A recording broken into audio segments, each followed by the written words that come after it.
नमस्कार दोस्तों, स्वागत है आपका मेरे चैनल कॉमिक्स लाइफ में। शुरू करते हैं पवन कॉमिक्स की एक और मज़ेदार कॉमिक्स, तस्वीर का रहस्य पार्ट 2। तभी एक बंदर उछलता कूदता न जाने कहां से आ गया। रूपा भागो, बंदर काट लेगा। और बंदर ने पिंजरे में रागिनी का दाना देखकर उसे खोल दिया। रागिनी तुरंत पिंजरे से फुर उड़ गई। अरे, रागिनी तो पिंजरे से उड़ गई। चंपा और रूपा दौड़ती हुई उद्यान से बाहर निकल आई। चंपा, गजब हो गया। अगर वह चित्र किसी के हाथ पड़ गया तो सारा भेद खुल जाएगा। तुम्हें चित्र की पड़ी है। उधर रागिनी पिंजरे से उड़ गई और उस पर बुरा यह हुआ कि उसने हमारी सारी बातें सुन ली हैं। तो फिर क्या करें सखी? हमें कैसे भी उसे पकड़ना चाहिए। और वे दोनों उसे पकड़ने के लिए दौड़ पड़ी। उसी क्षण महाराज विजयपाणी विदूषक के साथ उधर से गुजरे तो अचानक एक वृक्ष के पास आकर विदूषक रुक गया। ठहरिए महाराज, मुझे पीपल के इस पेड़ में कोई प्रेत लगता है। कैसी मूर्खतापूर्ण बात कर रहे हो? मैं सच कह रहा हूँ महाराज, अगर विश्वास नहीं आता तो ध्यान से सुनिए। इस पेड़ से कोई बोल रहा है मगर दिखाई नहीं दे रहा। यह प्रेत नहीं तो और कौन है महाराज? तभी महाराज विजयपाणी की नजर वृक्ष की डाल पर बैठी रागिनी पर पड़ गई। अरे मूर्ख, यह कोई प्रेत नहीं, बोलती चिड़िया है। रागिनी को देखकर विदूषक को अपनी मूर्खता पर क्रोध आ गया। ओ मूर्ख मैना, तू क्या समझती है कि मैं डरकर भाग जाऊंगा? ठहर दुष्ट, मैं अभी तुझे डंडा मारकर पेड़ से नीचे गिराता हूँ। तभी विजयपाणी ने उसकी लाठी पकड़ ली। यह क्या बेवकूफ़ी है मनु? वह कुछ कहना चाहती है, जरा मुझे सुनने दो। और वो दोनों ध्यान से रागिनी की बातें सुनने लगे। किसका चित्र बना रही हो सखी? कामदेव का। अरे, यह तो तुमने मेरा चित्र बना दिया। रति का है, सच सच बता दो। यह क्या बक रही है महाराज? मेरी तो कुछ समझ में नहीं आ रहा। यह शायद किसी प्रेम पीड़िता और उसकी सहेली की बातचीत सुना रही है मनु। उसी क्षण वह चिड़िया डाल से उड़ गई और उद्यान की ओर जाने लगी। अरे, यह तो उड़ गई मनु। उद्यान गृह की ओर गई है महाराज, हम भी चले? दोनों उस चिड़िया का पीछा करते हुए उद्यान गृह में पहुंचे। वह देखिए महाराज, चिड़िया का पिंजरा। हाँ, पास में शायद कोई चित्र भी पड़ा है। चलो देखते हैं। जब चिड़िया उन दोनों सखियों के हाथ न आई तो वे दोनों चित्र लेने को लौट पड़ी। यह तो आपका चित्र है महाराज, मगर आपके साथ में यह सुंदरी कौन है? अरे, यह तो विदूषक मनु की आवाज़ है। फिर तो महाराज भी साथ होंगे। चलो छिपकर उनकी बातें सुने। विजयपाणी उस चित्र को देखकर ठगे से रह गए। महाराज, ऐसा क्या है इस चित्र में जो आप इतना हैरान हैं? जादू कर दिया है इस रूपवती ने मुझ पर। मैं इसे देखे बिना नहीं रह सकता। महाराज के ये शब्द सुनकर रूपा प्रफुल्लित हो उठी। आज मेरा जीवन सफल हो गया चंपा। अब तो अपनी सखी को महाराज से मिलाने का मुझे कोई उपाय करना ही होगा। रूपा, तुम यहीं ठहरो, मैं अभी चित्र लेकर आती हूँ। जल्दी लौटना चंपा। चंपा उद्यान गृह में गई और शीघ्र ही महाराज तथा विदूषक के साथ वापस लौटी। महाराज इधर ही आ रहे हैं। कहीं इस चंपा ने उन्हें बता तो नहीं दिया कि चित्र मैंने बनाया है। जब महाराज पास आए तो रूपा एक वृक्ष की ओट में हो गई। सुनो, हमारे सामने आओ। उफ, यह मुझे क्या होता जा रहा है? राजा जैसे ही रूपा के पास पहुंचे। महारानी अनुराधा? महारानी का नाम सुनते ही दोनों सखियां वहां से भाग गई। मैंने तो हंसी की थी महाराज, आपने उन्हें जाने क्यों दिया? मगर तुम्हारी हंसी भी सच हो गई। वह देखो, महारानी आ रही है। जल्दी से इस चित्र को छिपा दो। जल्दबाजी में वह चित्र छूटकर जमीन पर गिर गया। महाराज, मैं नवलतिका देखने आई थी कि वह फैली है या नहीं। चलो हम भी साथ चलते हैं रानी। लेकिन रानी की सखी माला ने वह चित्र उठाकर महारानी को दे दिया। महाराज और रूपा? महाराज, यह चित्र किसने बनाया है? बड़ा सुंदर है। मैंने रानी। सच में अपना चित्र बनाना बड़ा कठिन होता है। लेकिन यह सुंदरी, यह मेरी कल्पना का चित्र है रानी। कैसा लगा तुम्हें? सौतन जैसा। इतना कहकर महारानी अपनी दासी माला के साथ वहां से लौट पड़ी। जान बच गई महाराज, भयंकर तूफान उठा था पर बिना कोई नुकसान किए निकल गया। दूसरे दिन विदूषक चंपा से जाकर मिला। चंपा, मेरा मित्र रूपा से मिलने को अधीर है, कोई उपाय करो ना उन्हें मिलाने का। संध्या समय मैं रूपा को महारानी जैसे कपड़े पहनाकर कमल कुंज में ले आऊंगी। मैं माला जैसे कपड़ों में आऊंगी। किंतु दुर्भाग्य से माला ने एक वृक्ष की ओट में खड़े होकर उनकी बातें सुन ली। उसने महारानी को जाकर बताया। मुझे विश्वास नहीं होता। कमल कुंज में जाकर जब अपनी आंखों से देखेंगी तो विश्वास हो जाएगा। शाम को कमल कुंज में। चंपा, महारानी के कपड़ों में तो तुम्हारी सखी सचमुच महारानी लग रही है। चलो, महाराज उधर है। विदूषक उन्हें महाराज विजयपाणी के पास ले गया। रूपा, मेरी प्रिय। तभी महारानी अनुराधा ने अपना घूंघट उलट दिया।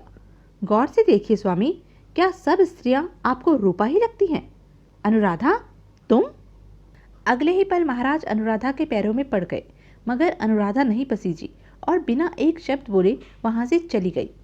अनुराधा को मुझसे अपार प्रेम है विदूषक, कहीं वह दुख के मारे आत्महत्या न कर ले। इस बीच रूपा महारानी जैसे कपड़े पहनकर कमल कुंज में आई। मुझे यहाँ नहीं आना चाहिए था, यह उचित नहीं है, बल्कि एक नारी के प्रति नारी का विश्वासघात है। मैं महारानी की दासी हूँ और दासी को राजा के साथ विवाह के सपने नहीं देखने चाहिए, लेकिन मैं उनके बिना जी भी नहीं सकती और ऐसी स्थिति में मेरा उनसे विवाह नहीं हो सकता, इसलिए मेरा अब मर जाना ही अच्छा है। और उसने कमल लता का फंदा बनाकर अपने गले में डाल लिया कि तभी विदूषक महाराज विजयपाणी के साथ वहां आ पहुंचा। वह देखिए महाराज, महारानी क्या कर रही है, उन्हें बचाइए महाराज, जल्दी कीजिए। अनुराधा! विजयपाणी ने दौड़कर उनके गले से फंदा निकाल लिया।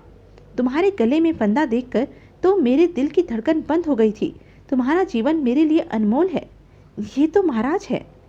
मुझे रोकिए मत महाराज, मुझे मर जाने दीजिए। अरे रूपा, तुम? ऐसा ना कहो रूपा।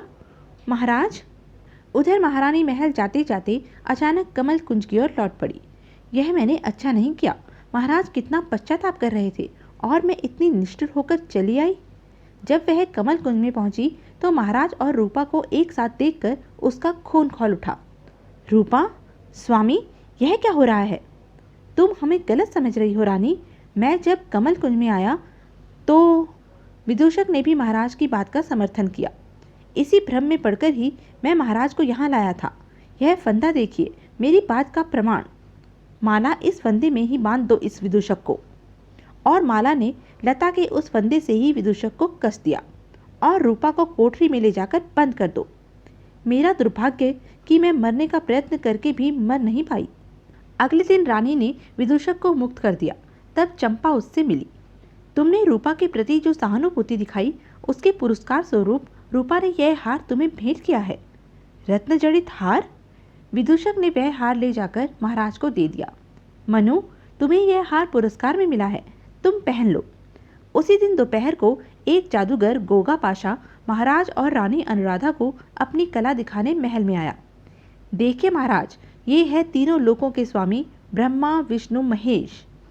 और यह है इंद्र का दरबार, जहाँ अप्सराएं नृत्य कर रही हैं।